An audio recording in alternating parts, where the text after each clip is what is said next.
Voilà, on est aujourd'hui le mardi 15 novembre, on est le 18 Marcheshvan et on reprend notre cours de connaissance de soi et du monde en faisant un résumé d'une semaine à une autre pour réintroduire et se rappeler le cours de la semaine dernière afin de mieux rentrer dans le cours d'aujourd'hui. On avait expliqué la semaine dernière que finalement l'homme était structuré, son nefesh, son âme, son intériorité était structurée de deux forces qui apparemment sont contraires, une force que l'on appelle la droite, une force que l'on appelle la gauche. À notre niveau, une force qui nous pousse dans chaque chose à s'investir avec beaucoup d'enthousiasme, soit à un niveau très terre à terre parce qu'on gagne de l'argent, soit à un niveau un peu plus haut parce que la chose est une chose qui est noble et qu'on a envie de faire, soit encore plus haut parce que tout simplement on sait que ça fait partie du projet divin. Peu importe la raison pour laquelle on le fait, quoi qu'il en soit, que ce soit pour une raison très terre-à-terre ou une raison très très élevée, chacun d'entre nous a cette force de droite qui fait que quand on va faire cette chose-là, on va le faire de tout notre cœur, on va s'investir entièrement.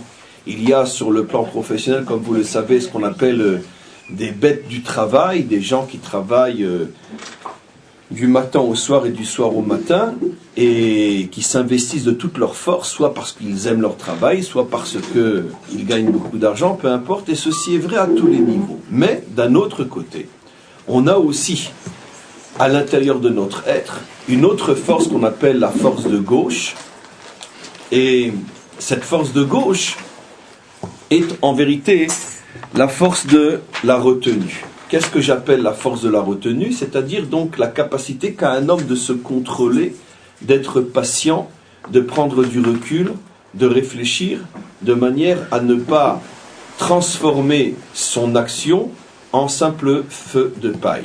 Encore une fois, j'essaye de résumer en quelques secondes ce qui a été pratiquement plus de 2 heures de cours. Je crois qu'on avait parlé de ces notions-là sur 2 cours. Mais très globalement, on avait expliqué que l'homme ne sait jamais véritablement si son enthousiasme est véritablement de l'idéal ou si c'est un feu de paille.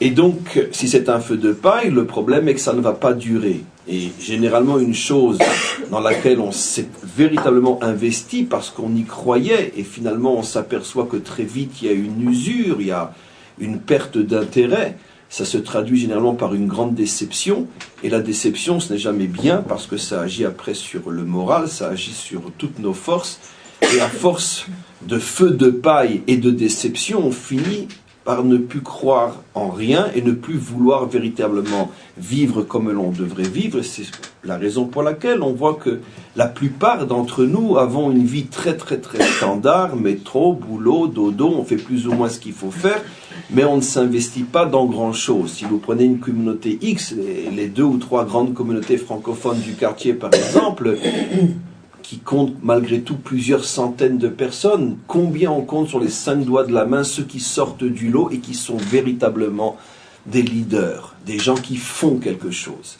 C'est bien sûr de loin pas la majorité, c'est même la minorité de la minorité, et la raison très souvent vient du fait que on a tous cette expérience de l'emballement, du feu de paille, de ces choses auxquelles on croyait, et puis ça n'a pas marché, et 1 fois, 2 fois, 3 fois ça n'a pas marché, et on finit finalement par ne plus rien faire du tout. Et donc, c'est la raison pour laquelle on est doté aussi de cette force de retenue qui nous apprend à véritablement mesurer on pourrait dire la profondeur d'un engagement, de mesurer ce qu'on veut véritablement pour s'assurer que ce que l'on veut, on le veut sincèrement de toutes nos tripes parce qu'on y croit. Je parle de choses évidemment qui sont nobles, je ne parle plus de travailler comme un fou pour gagner de l'argent, je parle de choses qui sont nobles, et donc cette force de retenue nous permet justement de faire le tri entre ce qui est uniquement un feu de paille éphémère et ce qui est véritablement un idéal qui va me porter tout au long de mon existence. J'avais d'ailleurs même expliqué dans un autre cours que j'ai donné hier, dont je peux me servir aussi aujourd'hui, ce que je n'avais pas dit dans le cadre du cours que j'ai fait ici, c'est qu'on a un autre point de repère aussi pour savoir si on est sur un chemin d'enthousiasme ou véritablement d'idéal. Dans le chemin de l'enthousiasme, avant que tout s'arrête et tout s'éteigne, on a déjà un signe, une sorte de signal qui s'allume pour nous dire attention, tu es en danger, ce n'est pas véritablement pour la chose que tu t'es engagé, mais pour X ou Y intérêt qui est forcément éphémère, qui ne durera pas. Quel est le signal que l'on a? Le signal, c'est qu'on sent, au fur et à mesure que l'on s'engage, avant que tout s'arrête, on sent une légère démotivation qui risque de s'accentuer. Mais on n'est pas encore au niveau de l'échec, on n'est pas encore au niveau de l'arrêt, donc on continue malgré tout à y croire. Mais malgré tout, on se sent de plus en plus démotivé. On n'a pas la pêche du départ, on n'a pas l'enthousiasme du départ, on n'a pas toutes les motivations folles qui nous faisaient faire énormément de choses au départ. C'est déjà ça un signe de feu de paille. Par contre, lorsque quelqu'un est dans une cause qui est véritablement un idéal, ça veut dire d'une certaine manière sa véritable raison de vivre, la raison pour laquelle son âme est descendue sur terre, il va vivre et ressentir exactement le contraire. Avec le temps, plus il est investi et plus il va vivre et ressentir que la motivation ne cesse de grandir. Donnons un exemple simple dans la vie de tous les jours. L'exemple bateau, l'exemple terre à terre, et c'est véritablement le cas de le dire, comme vous allez comprendre. Notre venue, notre arrivée ici en Israël. On ne va pas faire un tour de table, mais je pense que pratiquement tout le monde est venu ici avec un très très grand idéal. Ça veut dire véritablement on y croyait. Comment on se retrouve 5, 6, 10, 15 ans, 20 ans après? Alors je ne vous demande pas de me dire ce que vous allez me dire parce que je ne croirai personne. Parce que comme c'est un cours, chacun va faire le malin. Donc, je vais parler à haute voix, pour tout le monde. Dans la grande majorité des cas, c'est absolument évident que la routine a repris le dessus, la réalité quotidienne a repris le dessus, et on n'a pas, et pas parce que simplement parce qu'on a vieilli, parce qu'ils se sont écoulés 20 ans, mais on n'a pas, parce que ça c'est faux aussi comme je vais le démontrer, on n'a pas forcément l'enthousiasme qu'on avait quand on est arrivé, où on y croyait, on voulait, on avait des projets, on pensait, etc., etc., etc. Parce que la routine a pris le dessus. Qui sont ceux qui parmi nous sont engagés et sont actifs et sont passionnés dans leur vie ici, 20 ans après leur arrivée, plus encore qu'ils ne l'étaient quand ils sont arrivés? Alors je sais bien qu'on peut me donner toutes les raisons du monde, mais entre-temps j'ai eu 4 enfants, entre-temps j'ai eu des responsabilités professionnelles, entre-temps j'ai pris un coup de vieux. Tout ça c'est vrai, mais tout ça ce sont les excuses vraies de quelqu'un qui a besoin d'excuses. Pourquoi? Parce que quand un homme est mu véritablement par un idéal, c'est exactement le contraire qui se passe. Plus il vieillit, plus il a de force. C'est d'ailleurs un verset qui le dit. Veillegi Hachem yachlifu kohar. Ceux qui se fatiguent pour le maître du monde ne cessent de redoubler de force. Ce qui veut dire que si tu es véritablement investi pour le maître du monde, normalement, c'est le contraire qui devrait se passer. Si tu as 20 ans de plus et 5 enfants de plus, tu devrais normalement avoir beaucoup plus de force que quand tu étais une jeune fille avec 20 ans de moins ou une fille avec 20 ans de moins. Parce que le chemin d'Hachem fonctionne à l'inverse du chemin de la nature. Le chemin de la nature nous épuise parce que la nature nous use. Et le chemin d'Hachem nous régénère sans cesse parce que le chemin d'Hachem est au-dessus de la nature. Donc on ne peut pas se jouer la comédie. Les 5 enfants qui sont venus depuis, et les responsabilités de mon mari, et les échecs, et les difficultés, et les épreuves, tout ça, ce ne sont que des excuses vraies pour celui qui ne vit qu'au niveau de la nature. Mais celui qui ne vit pas au niveau de la nature n'est pas touché par ces explications-là. Alors, on avait expliqué un petit peu plus. Et on avait posé la question, mais comment un homme va savoir finalement s'il est dès le départ sur le bon chemin? Est-ce qu'il faut attendre 2 ans, 3 ans, d'arriver à un feu de paille, un échec, une usure, une démotivation pour se dire, je me suis trompé de route, allez, je recommence maintenant autre chose, et on va passer sa vie de projet en projet qui au départ sont une grande lumière qui après se termine dans les cendres de la paille brûlée, qui est notre existence d'une certaine manière. Comment qu'on va le savoir? Alors on avait expliqué la chose suivante. Cette force de concentration, de retenue nous a été donnée pour la raison suivante. Si tu sens que naturellement, tu te sens l'envie de faire quelque chose de très grand, mais c'est naturel en toi, comme on va surtout encore le voir aujourd'hui, alors méfie-toi. Parce qu'une pulsion naturelle est toujours chashouda. Comment on dit en français chashouda? Suspecte. Si tu sens que c'est difficile, que tu n'as pas vraiment envie, que tu vois déjà à l'avance toutes les difficultés et toutes les bonnes raisons de te dire ne le fais pas, alors sache que si malgré tout cette voix intérieure te dit vas-y quand même, cette voix intérieure est la voix de la conscience véritable et la voix de ta mission véritable. Parce que cette voix ne s'entend à l'intérieur de l'homme qu'au moment où j'ai toutes les bonnes raisons logiques de ne pas le faire, et que malgré tout cette voix continue à se faire entendre et me dit vas-y quand même, et qu'il y a un combat entre la limite que je ressens et cette voix à l'intérieur de moi. Là c'est la preuve irréfutable comme quoi si j'y vais, alors je vais relativement vite vivre ce phénomène de mutation inimaginable qui se passe dans l'être, où tout d'un coup je vais me rendre compte que je suis véritablement sur le chemin de ma mission et je vais me sentir porté par des forces de plus en plus grandes. Ce qui ne signifie pas qu'il n'y aura pas de difficultés, ça ne signifie pas qu'il n'y aura pas d'obstacles, ça ne signifie pas qu'il n'y aura pas de coups et de tristesse et des fois d'hésitation, tout le reste, mais cela signifie que la motivation non seulement ne s'affaiblira pas, mais au contraire sera de plus en plus grande. Je suis sûr que si on faisait un tour de table, on s'apercevrait très vite que ce genre de situations sont relativement rares dans l'existence. On fait plus ou moins tous partie plutôt de la catégorie très standard de on y a cru, on a avancé, on a fait, puis on a reçu des coups, on s'est fatigué, on s'est usé, on a renoncé. C'est très très très difficile de pouvoir réaliser dans sa vie ce qu'on explique aujourd'hui ou depuis quelques semaines, parce que finalement ce que je suis en train de vous expliquer aujourd'hui, ce n'est pas moins que tout simplement ce qu'on appelle en hébreu trouver sa mission, trouver sa shlichut.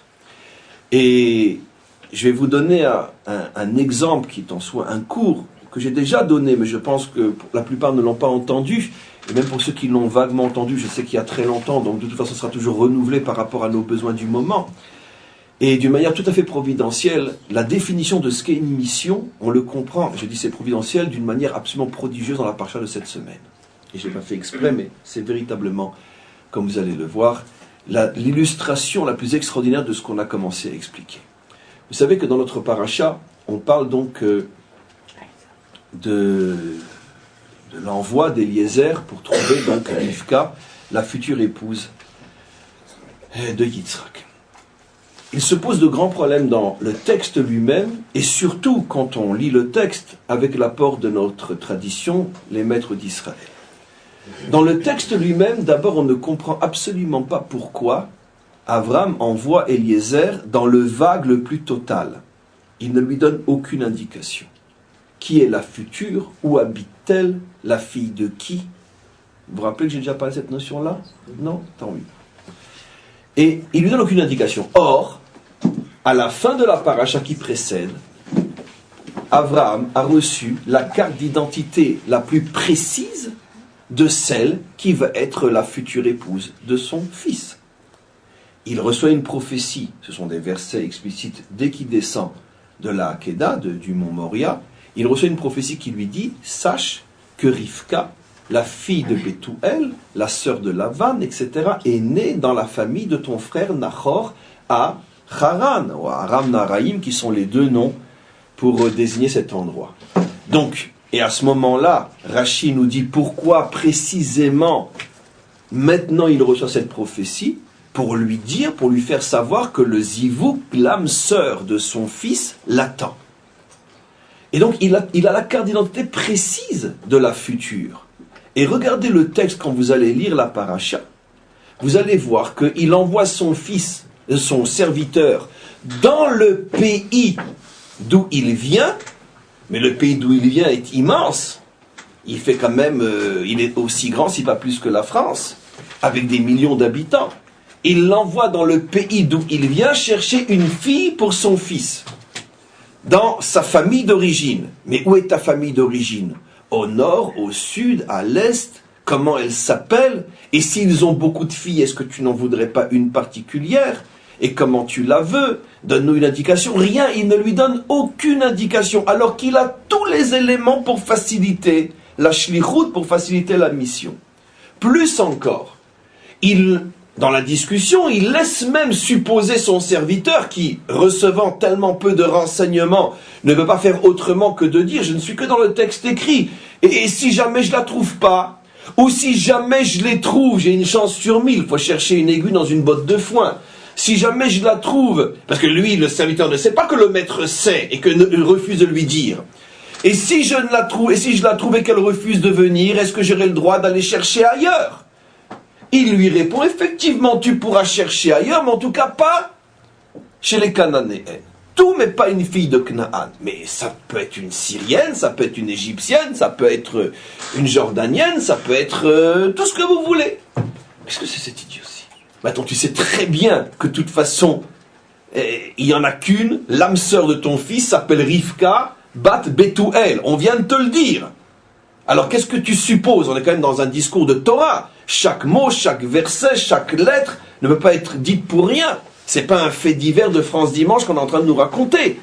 Pourquoi la Torah laisse s'installer un dialogue qui n'a pas lieu d'être? Dis-lui Rivka Bat Bethuel qui se trouve à Haran, à Aram Naharaim, et il n'y a pas de problème. Il arrive, il toque à la porte, il dit voilà, donne-lui une lettre, une recommandation. Je suis Abraham, le frère de Nahor, j'ai reçu une prophétie qui me fait savoir que, etc. Non. Donc même au niveau du texte écrit, on ne comprend rien. Au niveau de la tradition orale, c'est encore plus compliqué. Pourquoi? Parce que Eliezer, comme vous le savez, comme je le dis à chaque fois, était le plus grand élève d'Abraham. C'était son confident, c'était son intendant, c'était son compagnon, c'était tout ce que vous voulez. Et plus encore, c'était le représentant de la Torah d'Abraham dans ce monde. Nos maîtres disent « Dolé ou mashke mi Torat rabo le acherim ». C'est lui qui puisait la Torah de son maître et la déversait dans le monde entier. Ça veut dire que Abraham lui avait confié ses enseignements, sans regarder derrière, est-ce que tu as bien dit, est-ce que tu as bien compris, etc. D'où l'immense responsabilité et confiance qu'Abraham avait en cet homme. Cet homme avait des enfants. Cet homme avait donc des enfants qui forcément étaient des enfants très bien, parce que éduqués dans la maison d'Abraham. En plus, il avait une fille. Je vous laisse deviner, comme par hasard, elle avait l'âge d'être l'épouse de Yitzhak. Et elle avait, comme disent nos maîtres, grandi sur les genoux d'Abraham comme sur les genoux d'un grand-père, parce que Eliezer se considérait comme le fils adoptif d'Abraham. Donc une fille, une jeune femme vertueuse, toutes les qualités, tout ce qu'elle avait pour correspondre à Yitzhak. Et donc, pour le dire de manière un petit peu amusante, quand Abraham est parti a dit à Eliezer, tu sais, il est temps de marier mon fils, Eliezer lui a dit, je le pense aussi, ça fait longtemps que j'attendais ce moment. Et il ne comprend pas ce qui va lui arriver, le pauvre. Et Abraham lui dit, alors je vais t'envoyer dans le pays de ma naissance, chercher. L'autre l'a regardé et dit, mais attends, avec tout le respect que je te dois, mon maître et fidèle compagnon, attends, qu'est-ce que tu as besoin de chercher au bout du monde, ce que tu as sous les yeux? Mais j'ai ma fille, que tu connais. Mais c'est elle qui était interroge la famille, les amis, les élèves, les serviteurs, mais tout le monde attend que tu annonces le mariage entre ma fille et ton fils. Et où tu veux que j'aille chercher? Dans ton pays, dans un pays d'idolâtres, de barbares, de païens. Mais tu es fou, alors que on n'est qu'une seule unique famille de monothéistes dans tout ce monde d'idolâtres, et ma fille est le modèle même du monothéisme sous tes yeux. Abraham lui répond quelque chose de terrible. Avec la vérité, on ne négocie pas. Il lui dit, Ata Arur, Ubni Barur, Ven Arur, Midabek Bebarur. Dis-toi, tu es maudit, et mon fils, il est béni. Et le maudit ne se colle pas au béni. C'est pas très diplomate, un homme de vérité. Je veux dire, il n'y a pas de gants. Une chose est sûre, il n'était pas français. Parce que, alors, elle n'a pas mis les gants. Donc ça veut dire. Vous croyez que vous avez compris? Je vous assure que vous n'avez rien compris. Je vous explique pourquoi vous n'avez rien compris. Et c'est pas de votre faute, parce que c'est incompréhensible. Ça veut dire, je suis maudit. Ben oui, effectivement. C'était un Cananéen. Abraham l'avait récupéré de Ham. D'après notre tradition, ce qui ne fait que rajouter, c'était pas moins que le fils de Nimrod. Abraham avait fait faire Teshuvah au fils de Nimrod. Mais Nimrod est un Chamite. Nimrod est un descendant de Cham. Cham et toute sa descendance ont été maudits. Il lui dit, tu es maudit. Et mon fils est béni, parce que je suis son père Abraham qui a reçu, dès ma première rencontre avec Hachem, toutes les bénédictions possibles et inimaginables, au point que Hachem a dit, Ve'eye bracha, je serai moi-même source de bénédiction. Ve'en harour midabek bebarour. On ne peut pas coller le barour et le harour, le maudit et le béni. Alors, Eliezer ne comprend pas. Vous pouvez juste ouvrir un petit peu la porte. Eliezer non, la porte là-bas pour pas qu'elle fasse du bruit. Et donc, Eliezer, 5 centimètres, voilà. Eliezer ne comprend pas. Mais comment je peux être harour? Mais je sais comme toi, Abraham, puisque de toute façon je l'ai appris de ta bouche, que mon ancêtre Cham a été maudit, etc. Et qui mieux que moi, c'est qui était mon père, ton pire ennemi qui a voulu te tuer. Je sais très bien d'où je viens. Mais attends, t'es pas sorti de la cuisse de Jupiter, toi non plus, hein? D'où il sort Abraham? De Terrar. Et qui c'est qui a pris Abraham pour le jeter dans la fournaise? Nimrod ou Terrar? Terrar a amené. Je ne comprends pas, mais ton père et le mien étaient complices. Ton père était le plus grand idolâtre de la planète avec le mien. Plus encore, où tu m'emmènes maintenant dans la famille de Nachor? Mais Nachor, c'est pas un innocent. Quand toi, ton père, Terrar, et toute la famille avait quitté Ur-Kasdim, quitté l'endroit où vivait Nimrod, pour partir et quitter cet endroit de païens et d'idolâtres, Nachor ne vous a pas suivi. Nachor, lui, il est resté avec les païens, avec les idolâtres, d'où toute la famille de Lavan qui va sortir de lui. Où tu m'envoies dans cette famille-là? Nous, au moins, toi et moi, on a fait teshuva. Alors, il lui dit, je comprends pas, écoutez-moi bien. Toi, ta teshuva, toi, elle marche et pas la mienne. Mais vous imaginez le dialogue, vous imaginez la souffrance de cet homme? Il regarde Abraham dans les yeux, lui dit, je comprends pas. Ton père et le mien étaient les mêmes. Ton père était encore plus idolâtre que le mien, parce que ton père a pris son fils pour l'amener à la mort. Je comprends pas. Où on voit ça tous les jours. Maintenant, toi, tu as fait teshuva. Moi aussi, j'ai fait teshuva. Pour toi, ça marche. Pour moi, ça marche pas. Il dit, non, toi, t'es harour. Mon fils, il est pas harour. C'est incompréhensible. La Torah révèle ici que ce qui se cache au plus profond d'un homme dépasse complètement le conscient, le visible. Et même au niveau d'un homme honnête, profond, qui sait se remettre en cause, comme Eliezer, parce que si Eliezer a été choisi pour être le porte-parole d'Abraham dans le monde, c'est clair que Eliezer est un très très très grand homme. Et Abraham lui révèle, sache qu'avec toute ta grandeur, toi-même tu ne peux pas savoir ce qui se cache au plus profond de toi. Et il s'agit maintenant de mettre un peuple au monde qui va traverser l'histoire, pas un peuple feu de paille, qui va être un empire qui va dominer le monde entier, puis après, même dans les musées, il n'y a plus suffisamment de place pour parler de lui. Il s'agit d'un peuple qui traverse l'histoire. Moi, je veux du durable. Je veux l'éternité. Et la Torah est en train de nous apprendre quelque chose d'extraordinaire.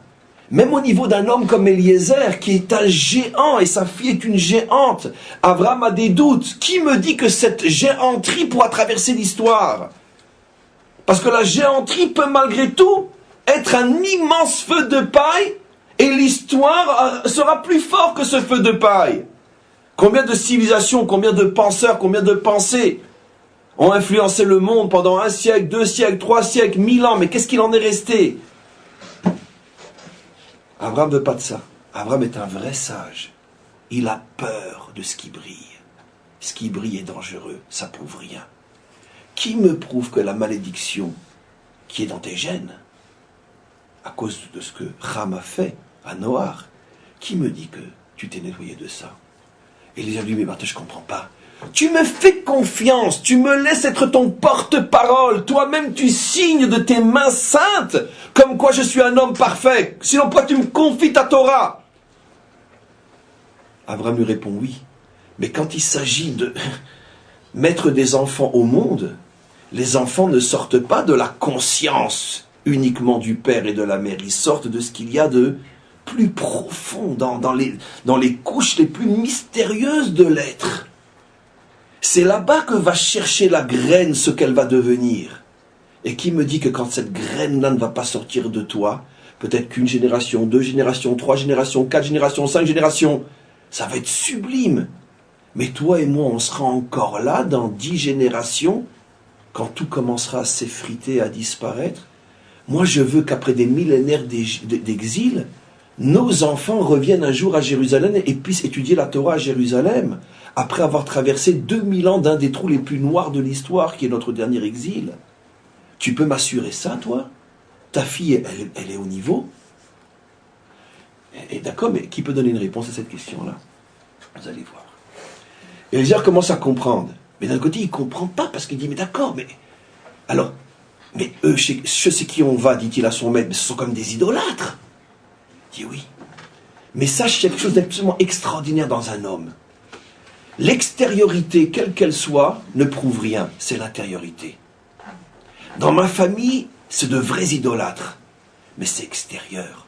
L'intériorité est shémite. Ce sont des enfants de Shem. Ils n'ont pas été abîmés. Mais toi, ton extériorité, elle est sublime, elle est brillante. Tu es le plus beau diamant spirituel de la génération. C'est moi qui t'ai poli. Qui mieux que moi sait combien tu brilles. Mais le problème, c'est ton intériorité. Je ne peux pas l'atteindre. Parce que moi, je ne suis pas Hachem.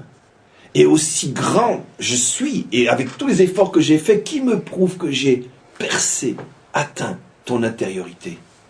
Et les enfants qui vont venir vont se construire avec l'intériorité d'Eliezer, et donc de sa fille, pas avec son extériorité.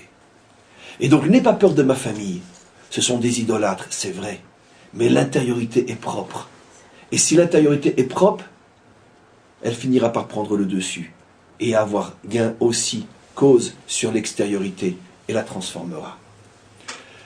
Eliezer prend la leçon de sa vie, à voir vos visages, je pense que vous aussi, d'accord? Et on continue. Eliezer, donc, s'entend, après des décennies on peut dire de fidélité et d'enseignement auprès de son maître, il s'entend dire qu'il porte en lui quelque chose qui est amour. Et voilà qu'il arrive, d'une manière très providentielle, comme vous le savez, avec l'histoire de la prière, la jeune fille qui viendra, etc., peu importe. Et quand il se retrouve en présence de Lavan lui dit, va, Barour Avaye. Il lui dit, rentre, viens, approche-toi, Barour Avaye, béni d'Avaye. Alors, une lecture simple de la Torah, il était poli, il lui a dit bonjour, comment ça va? Nos maîtres s'arrêtent. Les yeux de Dieu dans le monde, qui sont les maîtres d'Israël, s'arrêtent. Ils disent, mais comment qu'il peut l'appeler Barour Avaye? Comment qu'il peut l'appeler le béni d'Avaye alors que c'est un Hamite? Il n'est pas béni du tout. En plus, on vient de voir que Avram lui a dit, t'es pas béni. Qu'est-ce que nos maîtres disent? Parce qu'il a rempli sa mission à la perfection. Il a transformé son être au point qu'il est devenu un autre être. Il est rentré dans le monde du Barour. Il est devenu, d'une certaine manière, par rapport aux critères de l'époque, de la même nature qu'Abraham. Il n'y a plus de différence. Maintenant, on comprend. On commence à comprendre. Mais pourquoi Abraham ne lui a-t-il pas dit où il fallait aller? Parce que Abraham voulait le sauver. Abraham voulait lui donner l'opportunité de pouvoir sortir de sa malédiction. Mais Abraham ne peut pas lui dire où aller, parce que s'il y arrive et que tout marche facilement, il n'aura donc pas toutes les épreuves nécessaires à l'accomplissement d'une mission extrêmement difficile, dont la réalisation me permettra de me réparer complètement. Ce que des décennies d'enseignement auprès de son maître Abraham, ce que des décennies de vie en présence du plus grand des justes de toutes les générations, ce que des décennies de vie à l'intérieur d'une lumière inimaginable qu'était la famille et la maison d'Abraham, ce que tout ça n'est pas arrivé à faire, parce que, à ce moment-là encore, il lui dit « tu es maudit ». Abraham voit que c'est pas encore parti. Une simple mission extrêmement difficile à réaliser va faire et réussir ce que Abraham, avec des milliers de cours de Torah et de modèles qu'il lui a montrés, n'est pas arrivé à faire. Et vous savez pourquoi? Parce que il a fait exactement ce pourquoi il était descendu sur terre. Et quand un homme fait ce pourquoi il est descendu sur terre, il répare tout. Et tant qu'un homme ne fait pas exactement ce pourquoi il est descendu sur terre, même s'il fait les meilleures choses au monde, il ne répare rien. Donnons un exemple simple dans la vie de tous les jours. Un exemple d'abord extrêmement terre à terre et nul, et après on affine un petit peu. Un exemple que j'ai déjà souvent donné. On a tous des qualités et des défauts, et comme on est des gens bien au niveau du standard, on a, Bezrat Hashem, globalement, visiblement plus de qualités que de défauts. Très bien. Donc ce que je veux dire, c'est que, je pense, c'est vrai pour chacun d'entre nous, dans notre vie, on fait beaucoup plus de bonnes choses que de mauvaises choses. On fait beaucoup plus de bonnes choses que rien du tout. C'est clair. Très bien. Okay. Imaginez-vous quelqu'un qui, dans une communauté, est une personne qui brille pour sa disponibilité pour la communauté, quelqu'un qui est très généreux, quelqu'un qui va à des cours, qui est toujours présent lorsqu'on a besoin de lui, etc. Quelqu'un, on sait, c'est la personne sur laquelle on peut compter. Il y a un problème, téléphonez-lui, il a toujours une solution. On en voudrait beaucoup des gens comme ça dans une communauté. D'accord, très bien. Cette personne a juste une limite. Une limite, d'accord? C'est que il n'aime pas avoir du monde chez lui. Pourquoi? Parce que comme c'est quelqu'un qui travaille énormément, qui se donne énormément, donc le moment qu'il a à la maison, c'est pour lui, sa femme, ses enfants, ou pour elle, son mari, ses enfants. Personne ne rentre chez moi. Personne ne rentre chez moi. Très bien. Mais en dehors de ça, c'est l'exemple de toute la communauté. Voilà comment se passe une vie, où à chaque fois on avait besoin de lui, à l'extérieur il était présent, mais une fois c'est arrivé qu'on lui demande est-ce qu'il pourrait effectivement, bien que la communauté sait, recevoir quelqu'un pendant quelques jours, parce que cette personne n'a pas où aller, on sait que tu as une chambre chez toi, etc. Il dit écoute, je vous donne tout, mais ça laissez-moi, ça non, d'accord? Très bien. Il a refusé. Très bien. La personne n'a absolument pas le sentiment qu'elle a fait quoi que ce soit de attends, avec tout ce que je donne, je comprends pas, et je veux dire. Et je ne suis pas le bon Dieu, il n'y a que lui qui est parfait. Très bien, ok. Et je n'ai pas non plus mis une personne à la porte, je ne l'ai pas pris chez moi, en sachant que de toute façon elle ne serait pas dans la rue, parce que finalement elle a été prise par quelqu'un d'autre, c'est évident, on ne parle pas de ça. On ne parle pas de quelqu'un qui est mort de faim ou de froid parce que je ne l'ai pas pris chez moi. C'est pas de ça qu'on parle. Mais je n'ai pas eu envie. Très bien. Il arrive là-haut, après 120 ans, d'accord, le chemin des justes, le chemin des méchants. Lui, avant qu'on lui demande quoi que ce soit, il se met sur le chemin des justes. Pas de problème. Attends, il n'a pas oublié de prendre, il avait fait une photocopie de toutes les bonnes actions qu'il a fait sur Terre. Il a tout un camion déménageur avec lui, d'accord? Parce que ça pèse lourd, il y en a plein. Il arrive là-haut, tout de suite, lui et son camion, ils se mettent sur la file des gens qui ont...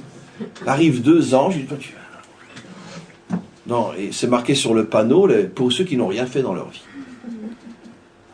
Si vous connaissez l'histoire, j'ai entendu 1000 fois. À chaque fois d'une autre manière, mais elle est malheureusement tellement vraie. Je dis, mais c'est pas possible, on se fout de moi, quoi, dans le monde de la vérité avec des menteurs. Attends, mais je ne comprends pas. Mais bon, il attend. Très bien, j'attends. Il attend d'être convoqué, que son tour arrive, il rentre dans la pièce des nuls, il fait un scandale. Il ouvre son camion, il met tout sur terre, il dit, mais ça va pas, dans le monde de la vérité, vous êtes des menteurs?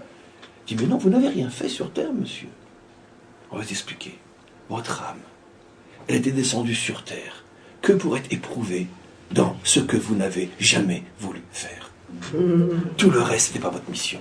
C'est bien, c'est très bien. Mais c'était pas votre mission. Le tikkun de l'âme. Il y a ce que l'âme fait de bien, et il y a ce qu'on appelle le tikkun de l'âme. Ce pourquoi elle est descendue.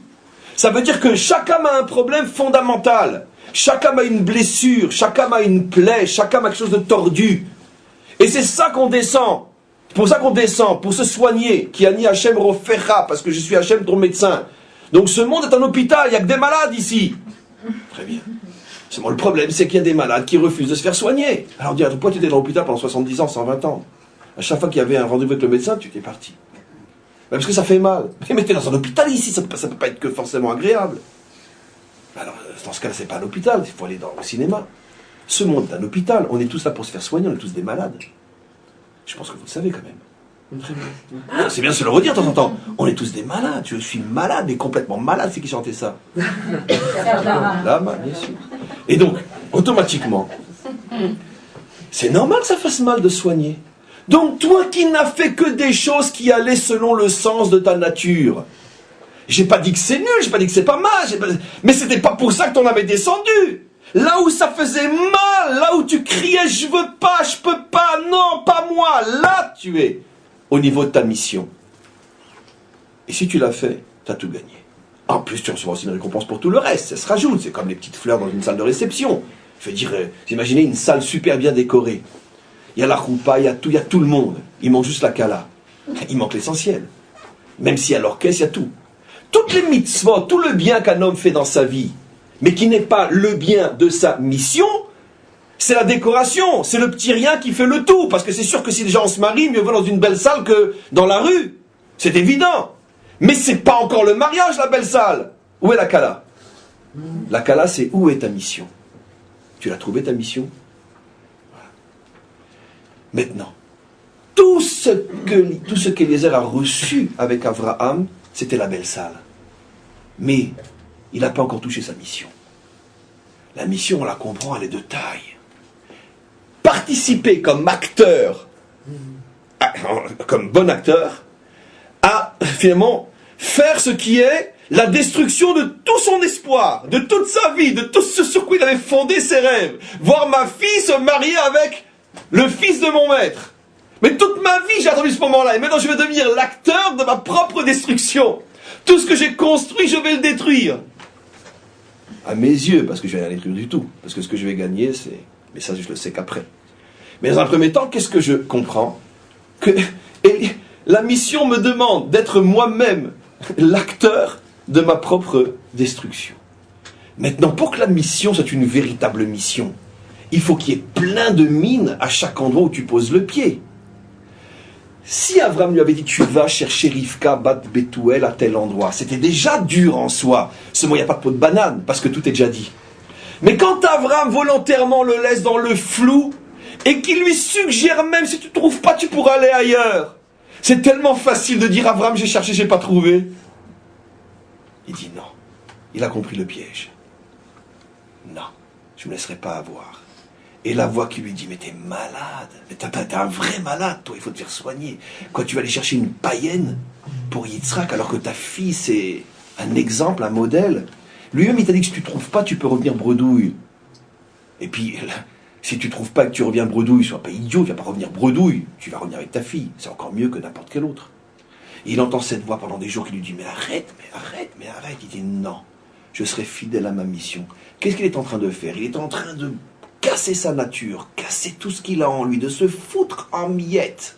Il est en train de se déchiqueter. Jour après jour, il reste rien. Tout s'est écroulé, le trou noir. Il arrive devant Lavan à quatre pattes. Il n'en peut plus, il commence à aboyer. Il en peut plus. Qu'est-ce qui reste de lui? Toute sa vie est partie en fumée, tout ce pourquoi il avait vécu.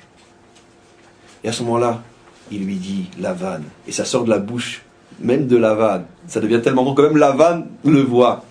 Il dit, mais t'as pas détruit, t'as pas perdu, t'as tout gagné. Tu es sorti du monde du Harour pour entrer dans le monde du Barour. Tu t'accroches maintenant au monde de l'éternité. Ça y est, fermez le wagon, le train continue. T'es dans le bon train, t'as tout gagné. Mais pour ça, il fallait toute l'épreuve, toute la difficulté, et c'était pas du tout évident. Parce qu'une fois que ça y est, on rend compte qu'on est dans le bon train, c'est facile. Comprenez?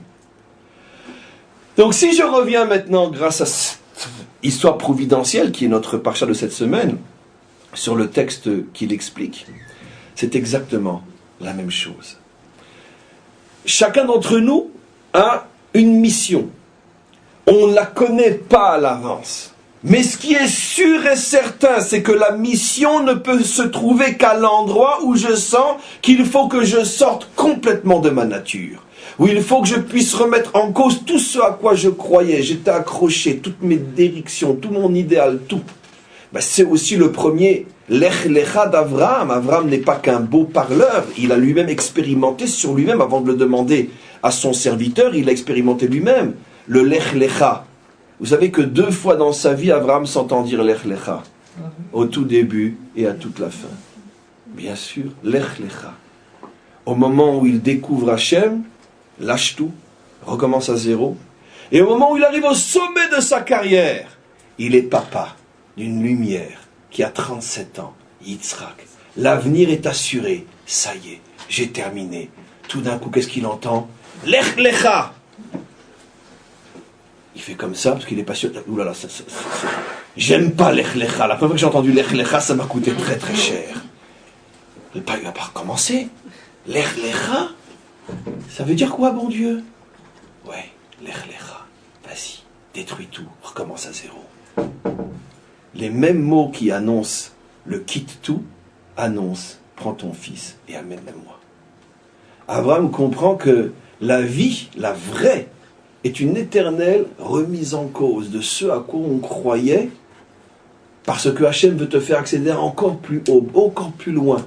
Mais à chaque fois, il y a un sacrifice. C'est vrai que physiquement, il n'a pas sacrifié son fils, mais moralement et psychologiquement, évidemment qu'il l'a sacrifié, en ce sens qu'il était prêt à recommencer à zéro. Donc c'est la raison pour laquelle on est doté de ces deux forces. On a besoin de la force de droite parce que c'est le moteur de la vie. C'est ce qui nous fait avancer. Parce que sans idéal, sans y croire, sans foi, sans conviction, sans force, sans courage, on n'avance pas. Mais d'un autre côté, la deuxième force, qui est la force de gauche, qui est la contraction, qui est la retenue, vient nous aider à diriger notre potentiel, notre moteur dans la bonne direction. Ne dirige jamais, en tous les cas pas à long terme, ce potentiel, ce moteur dans ce qui te fait plaisir, parce que c'est rarement le bon chemin. Dirige ce moteur vers ce qui t'est difficile à faire, parce que c'est généralement la raison pour laquelle tu es venu sur terre. On continue ce texte, c'était vraiment magnifique. C'était très très intéressant, on peut continuer. Et donc on y va. Regardez, donc on avait parlé bien sûr aussi de Beth Hillel et Beth Shammai. C'est dur de redescendre. Mais ce n'est que pour mieux remonter. Je ne vais pas vous laisser dans l'enthousiasme, sinon je vais contredire par mon cours ce que je suis en train de vous dire, si je vous laisse dans un feu de paille. Parce que dans 5 minutes, si on ne redescend pas ensemble, quand vous allez sortir de là, et que chacun va vaquer à ses occupations et l'usure de la vie, alors qu'est-ce qui va rester de tout ça? Donc redescendons un petit peu ensemble pour se préparer à ce qui nous attend quand la porte va s'ouvrir dans quelques minutes. On nous avait expliqué la semaine dernière que les deux grands maîtres d'Israël les plus connus, qui sont d'ailleurs le symbole de tous les maîtres d'Israël, le modèle de tous les maîtres d'Israël, Hillel et Shammai eux-mêmes avaient cette double nature. C'est-à-dire, bien que Hillel, généralement, fait preuve de cette école de l'ouverture, de la confiance en l'homme, de la tolérance, de l'amour, de la pitié, etc., ces maîtres qui se mettent véritablement au niveau du monde tel qu'il est. Et Shammai incarne l'autre école, l'école rigoureuse, exigeante, qui demande toujours à l'homme de se hisser plus haut encore que là où il se trouve, l'école sans concession, qui ne fait pas de cadeaux. Aujourd'hui, globalement, avec toutes les nuances que l'on pourrait apporter, on pourrait dire aussi l'orthodoxie ou les dati'im, charidim, dati'im. Je ne sais pas si ma comparaison est juste, mais elle n'est pas fausse complètement, sinon je ne me serais pas permis de la porter. Mais elle n'est pas juste complètement non plus. Mais peu importe. Il y a, durant toute l'histoire juive, deux grandes écoles, deux grandes visions, deux grandes conceptions de l'existence, deux approches d'un même judaïsme qui sont l'approche rigoureuse et l'approche plus tolérante. Maintenant, malgré tout, on avait vu la semaine dernière qu'on trouve dans le Talmud que ces deux écoles-là ont été capables, dans de nombreuses discussions, bien que pas dans la majorité, car dans la majorité, chacun est sous sa position, Hillel, la bonté, et Shammai, la dureté, mais il est arrivé dans de nombreuses discussions que ça soit à l'envers, de voir que dans une discussion, tout d'un coup, c'est Hillel, le bon, qui prend la position du dur, et c'est Shammai, le dur, qui prend la position du bon. Je vais répéter ce que j'avais dit, parce que c'est extrêmement important. Et pourquoi? Pour bien nous faire comprendre une chose essentielle, que je vais mieux expliquer encore maintenant que la semaine dernière. Quand tu vois un homme qui est très très très très très bon, ce qu'on aime tous voir, la bonté, la tolérance, la pitié, la compréhension, l'amour du prochain, etc. On aime ça, parce que tout simplement ça fait du bien. Est-ce que c'est une preuve véritablement que cet homme est véritablement grand? Ce qu'il fait est bien, mais est-ce que c'est la preuve que lui est véritablement grand? Pas forcément. Vous savez pourquoi? Parce que c'est peut-être tout simplement l'expression d'une nature qu'il a. Très bien. Je veux dire, qu'est-ce qu'on préfère avoir à la maison? Un serpent ou un chat? Un chat. Qu'est-ce qu'on préfère avoir à la maison? Une hirondelle ou un aigle? Une hirondelle. Une hirondelle, une colombe, pardon. Est-ce que la colombe a plus de mérite que l'aigle? Est-ce que le chat a plus de mérite que le serpent? Le chat a-t-il choisi d'être un chat? Le serpent a-t-il choisi d'être un serpent? Chacun vit dans le respect de sa nature. Très bien. Vous imaginez qu'on va décorer du prix de la morale le chat? Je veux dire, à la rigueur, un prix Nobel de la paix, ça on pourra lui donner, parce qu'il y a que les assassins qui reçoivent des prix Nobel de la paix.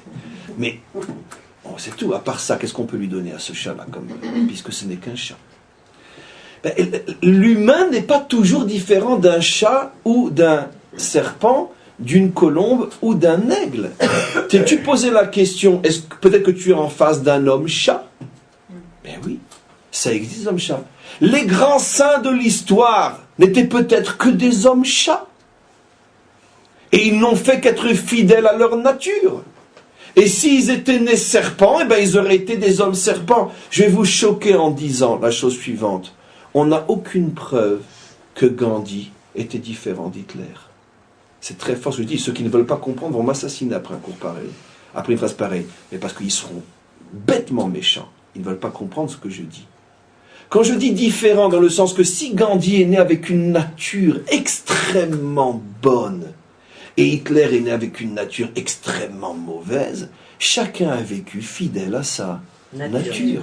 L'un était un chat, et l'autre était un serpent. Donc, très bien, mieux vaut rencontrer un chat qu'un serpent.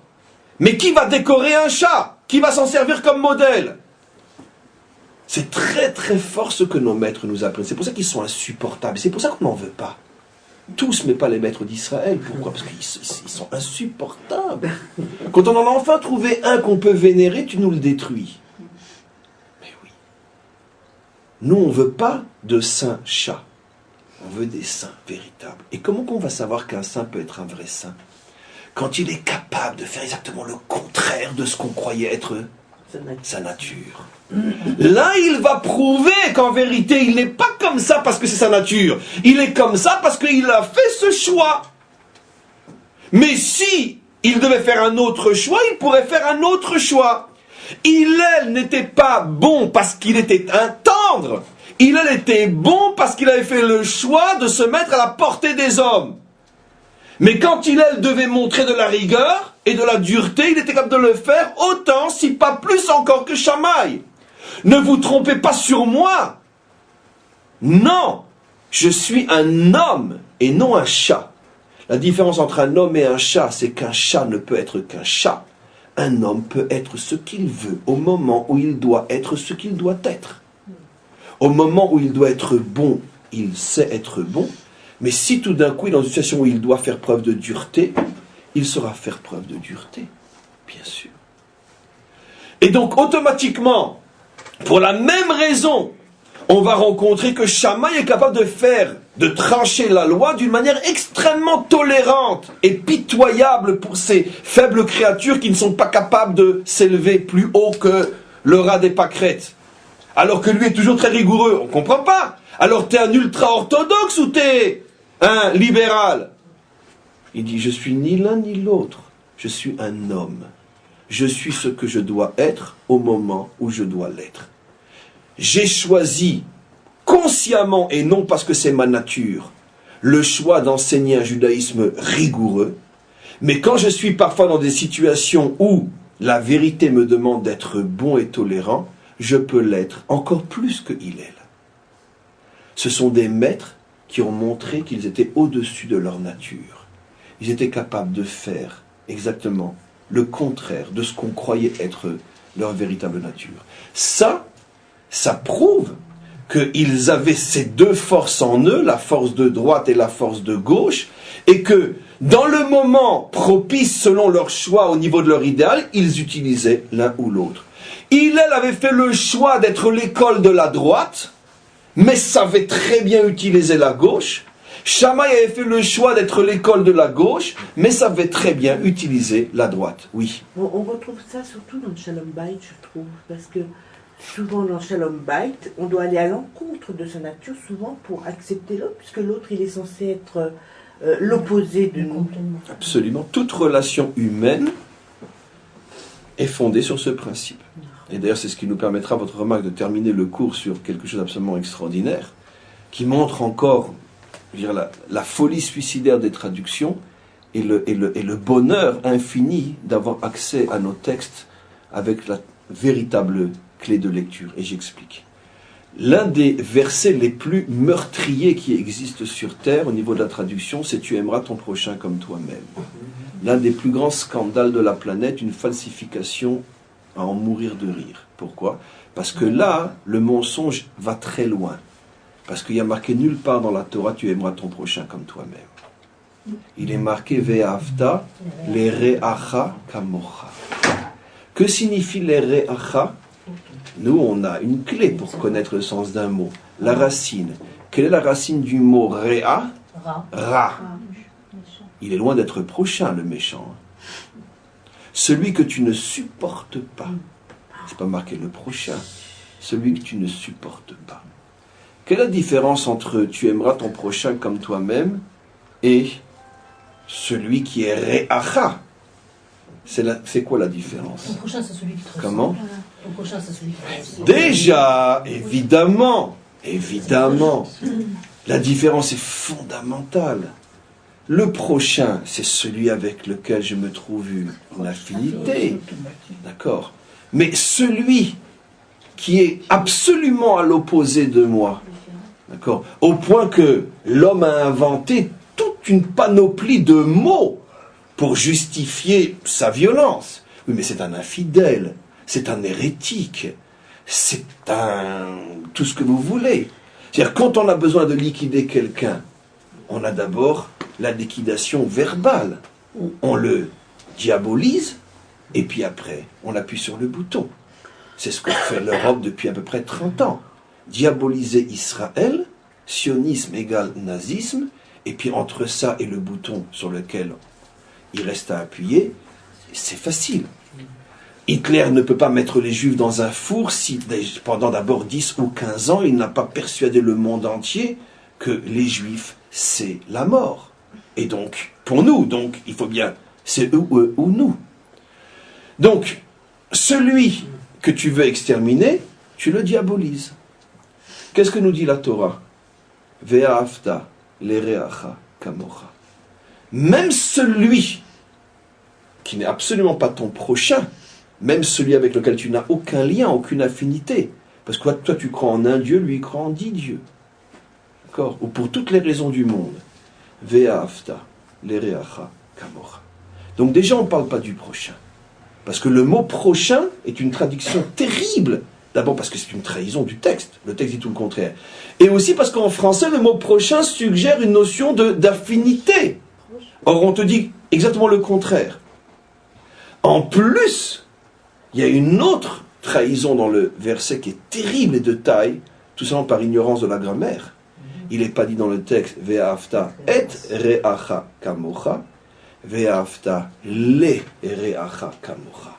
Quelle est la subtilité au niveau grammatical?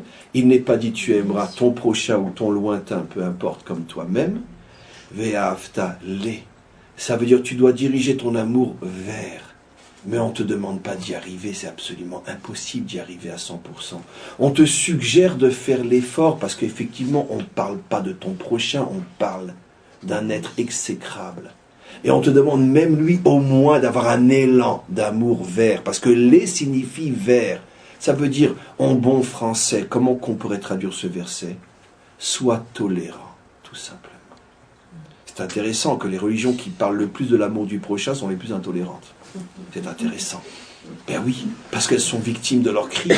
Elles ont d'abord assassiné la Torah, puis après elles assassinent le peuple de la Torah, évidemment. Assassinent la Torah en sens que la traduction est fausse. Qu'est-ce que je veux dire par là? La Torah nous dit quelque chose de très facile à comprendre. Les re'acha, tu es entouré de gens que tu détestes. Je ne te demande pas de les aimer comme toi-même, c'est absolument impossible. Il n'est pas dit ve'ahavta et re'acha kamocha. Regardez sur quoi vit depuis 2000 ans le monde, sur la traduction des 70, 2000 ans. Alors fais l'effort d'apprendre l'hébreu. Regardez, il est demandé à un juif d'accepter qu'un autre puisse être inacceptable. Il est rat, il est mauvais, il est tout ce que tu veux. Je ne te demande pas de l'aimer comme toi-même, je n'ai pas dit et re'echa, j'ai dit le re'echa. Sois tolérant et un regard bienveillant. Parce que peut-être qu'il ne sait pas, peut-être qu'il changera, peut-être qu'un jour sortira de lui quelque chose de bien, un fils, et peu importe. Maintenant, pourquoi la Torah me dit les? Parce que la Torah ne me demande pas d'arriver à tout le monde, il est beau, tout le monde est gentil. Ah mais si c'est comme ça, les copains, on mange dans la même assiette. Jamais de la vie. Non, il est loin de toi, les. Quand on dit les en hébreu, c'est que quelque chose est loin de moi. D'accord? Je ne dis pas Ani Oler B Tel Aviv. Je ne dis pas Ani Oler et Tel Aviv, Ani Oler les Tel Aviv. Parce que Tel Aviv est à 50 km de moi. Très bien. Donc on te demande de garder une distance, puisqu'il est rat.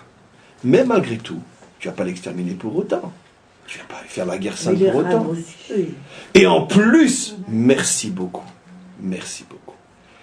Il n'est pas marqué Ve'afta l'era kamocha, l'ereacha. C'est toi qui le vois comme ça. Et peut-être qu'il ne l'est pas. Chaque mot dans le verset est d'une importance extraordinaire. Donc, pour conclure et dire ce que vous avez dit, évidemment que dans toute relation humaine, on a ce problème de dépassement de sa propre nature et d'avoir une ouverture vers ce qui est fondamentalement différent. Et c'est ce que dit le verset. C'est ce qui d'ailleurs permettra, avec la vraie lecture, ce qui permettra le Baal HaTanya d'affirmer que, bien que c'était déjà dit, mais plus ou moins d'une autre manière dans le Talmud par Rabbi Akiva lui-même, mais c'est ce qui permettra le Baal HaTanya ainsi que son prédécesseur le Rabbi Akiva de dire que Rabbi Akiva disait Ve'afta l'ereacha kamocha zeklal gadol batorah. Tu aimeras, tu feras l'effort d'aller vers celui qui est loin de toi. La vraie traduction du verset est un principe fondamental de la Torah, c'est ce qu'avait dit Rabbi Akiva. Le Baal HaTanya est venu des siècles plus tard et a rajouté la chose suivante, sur la même idée, que ce verset-là est le Keli, il a transformé le mot klal, c'est un jeu de mots sur les mots de Rabbi Akiva. Rabbi Akiva dit klal, principe, et le Baal HaTanya dit kli, réceptacle, c'est le même mot en vérité. Et le réceptacle d'un autre verset qui dit Ve'ahavta et Hashem Elokecha bechol levavecha ou bechol nafshecha. Tu aimeras Hashem ton Dieu de tout ton cœur, etc. Mais regardez, dans le verset qui parle de l'amour de Dieu, qu'est-ce qui est dit? Il n'est pas dit Ve'ahavta l'Hashem, Ve'ahavta et. Eh bien, la Torah sait faire la différence entre un verset et un autre. Quand on parle de l'amour de Dieu, on dit Ve'ahavta et, parce que là il faut l'aimer lui et complètement. Mais quand on parle du Re'acha, on dit les. On ne te demande pas d'aimer, évidemment, celui que tu détestes, comme on te demande d'aimer Hachem. On te demande d'avoir un minimum de tolérance et d'ouverture. Accepte-le, ne le détruis pas. Et donc, qu'est-ce que dit le Baal HaTanya? Que ce verset, Ve'ahavta l'ereacha kamocha, est le réceptacle du verset Ve'ahavta et Hachem Elokecha. Pourquoi? Parce que justement, dit d'une autre manière, si quelqu'un vous dit « J'aime Hachem, je suis prêt à mourir pour lui », mais par contre, tu vois que dans la vie de tous les jours, il se dispute avec tout le monde, tu peux être sûr et certain, il n'aime pas Hachem, il n'aime que son nombril. Ou la projection fantasmagorique qu'il a de Dieu. Pourquoi? Parce que, tu es sûr que tu aimes Hachem? Je pense que tu ne l'as jamais rencontré. Parce que si tu l'avais vraiment rencontré, Hachem, dans un premier temps, en tous les cas, même si ce premier temps dure très longtemps, c'est tellement cassant, c'est tellement contraire à ce que tu voudrais. C'est tellement déstabilisant que je pense que tu l'as jamais rencontré, Hachem.